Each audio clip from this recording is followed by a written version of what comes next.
You may wonder why this is relevant to Michiganders, but it's very well the reason that I exist today. My grandparents were born just miles from Tulsa at this time. My grandfather 1 year after the massacre, my grandmother 2 years after. People fled to their communities, and my great-grandfather was in the process of building the home that my grandmother was raised in and still owns today. And when the weeks building up to this, he had to go and stand at the home, sitting on the porch and talking about keeping this space safe. He had to sit with his shotgun on the front porch as white neighbors came and talked about how he didn't deserve that space, how he shouldn't have that home, how it would be a shame if somebody burned it down like they were doing in Tulsa. And when we talk about cousins and friends and neighbors, they escaped to live with my great-grandparents. And you'd say, well, that was someone exercising their Second Amendment right. That was someone standing and seeking to protect their home and the people that they love. They did that in Tulsa too, and many of them were murdered. Many of them were killed. Some, relatives were even drowned as they were swimming across the Sepulpa, which is where my grandfather was born, less than a year later. As we talk about the human toll, it's not just this thing that happened in history.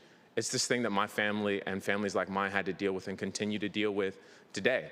That house, as we talk about generational wealth, as we talk about how people are able to accrue or not accrue, is still part of my family.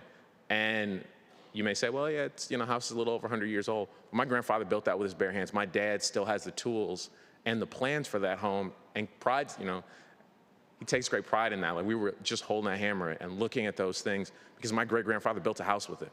The house is still there, and consequently, there's also oil on that land. And as we talk about why Tulsa and Oklahoma was growing and doing those things, it was because they found oil. And many of these places that were burned and burnt out, the people who own that property and own that spaces were never allowed to go back, and their land was taken. And it's incredibly impactful as we think about what it means to be able to give something back and to pass it on through generations. And generations lost that.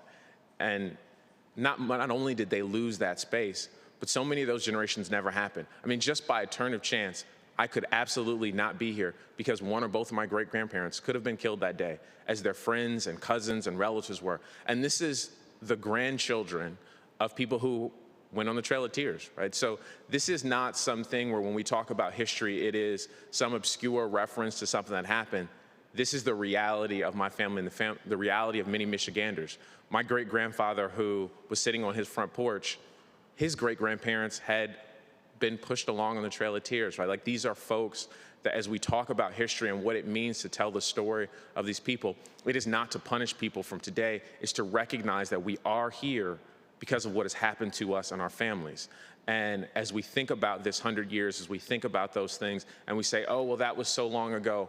My grandmother's 98 years old. She is still alive today.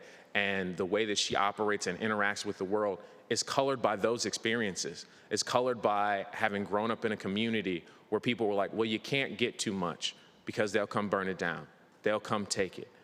That was one of the reasons that she moved to Michigan, because Michigan was a place where there was opportunity and space. And as we think about what our children and grandchildren will be able to have, and we talk about the legacy that they should have, it should be one where they are not worried that someone will come and burn their house down, that they will come and kill them, that they will come and try and erase them and their existence.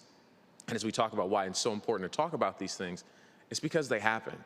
And we can't deny that they happened. We shouldn't deny that they happened. And every student needs to understand what that's happening and how that is working and how it continues to impact us, because these things do continue to impact us in every decision we make, in how we set policy, and how we operate, and how we continue to do those kind of things, because those people were not prosecuted. The law did not protect any of those individuals, and it still doesn't. They did not get their spaces back. They are not being compensated for those things. And there are still some of those individuals who are alive and are still being marginalized as we talk about where they are happening. And these things have happened all across the country and continue to do so. So as we sit in this position of power and authority, it's critically important that we think about those who have been robbed, that the state has not protected, and think about ways that we can continue to protect, but also so that we can support and renew the individuals who were taken and murdered and brutalized. So, Mr. President, I'd ask that my remarks be printed in the Journal and that we all think about this on Memorial Day.